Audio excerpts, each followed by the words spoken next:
صباح الخير. اخباركم ايه؟ عاملين ايه؟ يا رب تكونوا بخير. الفيديو ده عشان اوضح فيه بعض الامور اللي بيتم تكرارها واسئلتها كتير قوي قوي قوي اثناء اللايف معايا. تحليل الشخصيه. تحليل الشخصيه اللي انا بعمله عن طريق قراءه الخريطه الفلكيه للشخص، علشان ما ينفعش الخلط بين الابراج وبعضها، او ان هو مثلا يقول برج العذراء كلهم وحشين، برج السرطان كلهم بشعين، الكلام اللي بيتقال في التعليقات ده، الطباع اللي بيتقال على برج كذا مش منطبق عليا.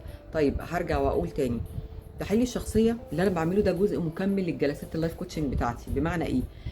لما اجي اعمل تحليل شخصيه لحد، ده بيفيدني ان انا بساعده لما بيجي يسالني على جانب اجتماعي او نفسي معين، ببقى عارفه سمات الشخصيه اللي موجوده معاه ايه، هيتلقى المعلومه ازاي، هينفذ الكلام او عنده القدره على الاستيعاب، او بيبص الامر باي منظور مختلف، لان احنا كلنا بنشوف من زوايا مختلفه جدا. فالطريقه اللي هيتم التعامل بيها معاه لدرجه الاحتواء الطبيعه، على فكره ده بينطبق على المراهقين والاطفال والناضجين والناس الكبيره.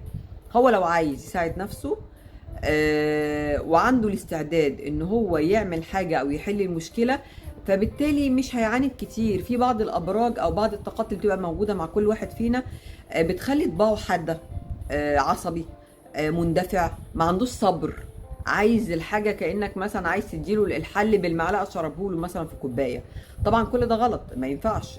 اي بني ادم عايز يحقق نجاح او يغلب بعض نقاط الضعف الموجوده عنده، لازم يكون متوقع ان هو هيتدرب عليها فتره، وان هو لازم يغير نظرته للامور، ولازم بمعنى اصح كده يكافح نفسه. كل واحد فينا عنده، مفيش حد فينا كامل يا جماعه، كل واحد فينا عنده نقاط ضعف ونواقص معينه.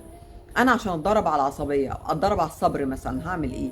هبقى مهيئه نفسي للامر ان هو هيحصل، ان انا مثلا هيحصل مشكله هتستفزني او حاجه، فاوكي اوريدي انا مقرره ان انا مش هتعصب، مش هتضايق.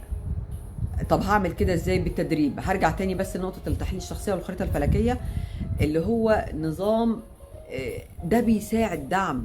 انت بتبقى عارف نفسك، بس لما تسمع الصفات بتاعتك من حد ما يعرفكش او بيشوف سمات معينه، هيخليك تاخد بالك من حاجات انت عارفها بس مش واخد بالك منها، فبتبدا تركز عليها، فبتبدا تستفيد، فبتبدا انك انت تقول اه صح، انا عندي حته عند في النقطه دي، ما بستجيبش، ما بسمعش.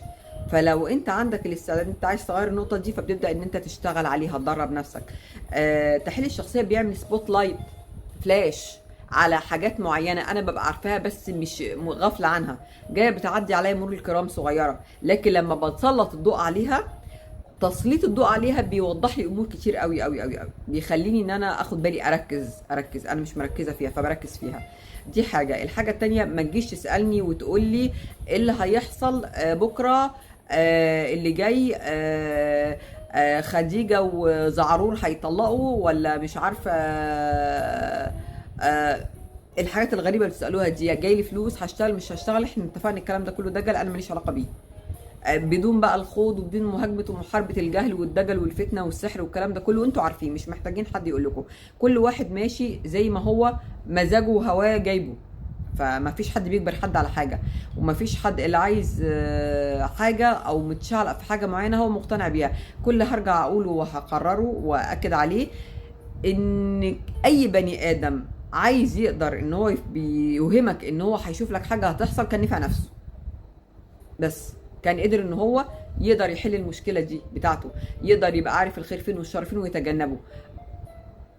ما كانش قاعد ورا الشاشات بيضحك على الناس بكلمتين معينين، او عن طريق نوع من انواع الاسحار والتجسس على القرين زي ما انا قلت قبل كده في فيديو سابق. فكل ده امور دجل وشعوذه ودرجه من درجات السحر حاول يعني فتنه من الفتن الموجوده زادت بزياده، يعني زي الاعمال والسحر والكلام الفارغ ده كله الموجود اللي ما بنكروش موجود. تاني حاجه، انا قلت قبل كده انك انت بتاذي نفسك بالتعرض للتقدي. هرجع واقول تاني، اللايف بتاعي قائم على اساس ان انا بعرض القيمه او العلم اللي عندي عن طريق ان انا اخصائي اجتماعي وصحه نفسيه، لايف كوتشنج يا جماعه، متخصص استشارات نفسيه اجتماعيه اسريه، كل ده موجود مكتوب بره. ما تجيش تقول لي بقى اعملي والنبي قولي لي البرج ده فيه كذا، والبرج ده ماشي مع البرج ده، الجدي هيتفق مع العقرب في جواز في طلاق، الكلام ده كله انا ماليش علاقه بيه.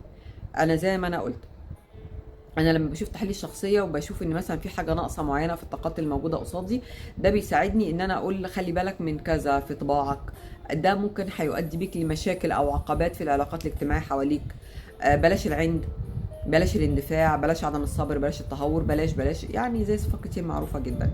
ده نتيجة عن ايه؟ انا عرفت المعلومة دي ازاي؟ قعدت سنين ببحث وبقرأ وبدور في موضوع علم الابراج والطاقات، وان ايه اللي كنت بسأل نفسي اسئلة فبدور على اجابتها، واكيد عشان ادور وابحث في الموضوع ده اخد مني فترة طويلة جدا جدا.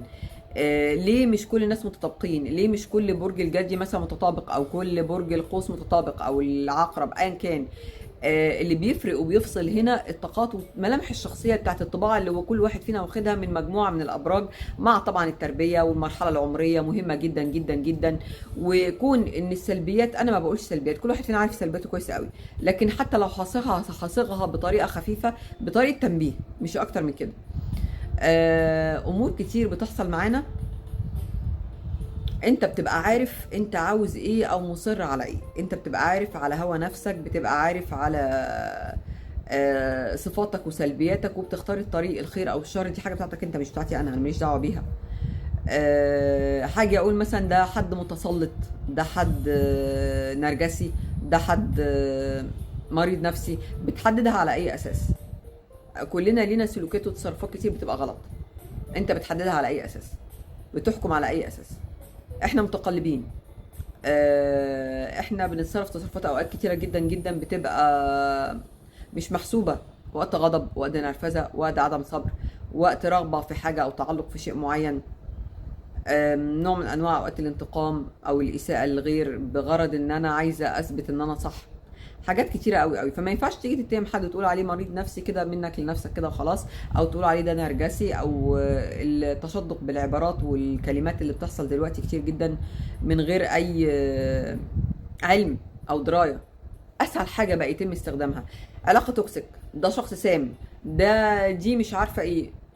بنيت كلامك على اساس ايه؟ تصرف او اتنين او تلاتة؟ طب انت دورت على نفسك في التصرفات؟ انا عايزه اوضح امور كتيره جدا، مش عارفه الم بيها كلها مره واحده في الفيديو ده، بس بحاول على قدر الامكان ان اكون اختصر يعني، برغم ان هو مش مختصر اهو، سرح معانا في الوقت. بس يا جماعه يا ريت نحدد ونبقى فاهمين كويس قوي احنا بنتعامل على ايه، وعايزين نوصل لايه، وهدفنا ايه. آم، قبل ما تسال اتعب نفسك شويه ودور، والقي نظره على البروفايل، ادخل على القناه الموجوده هنا بتاعت اليوتيوب، شوف التسجيلات، شوف الفيديوهات، هتعرف وتفهم، عشان ما اقعدش اكرر واعيد الكلام وازيد كل شويه. كان معاكم هند الدالي، لايف كوتشنج، اخصائي اجتماعي وصحه نفسيه.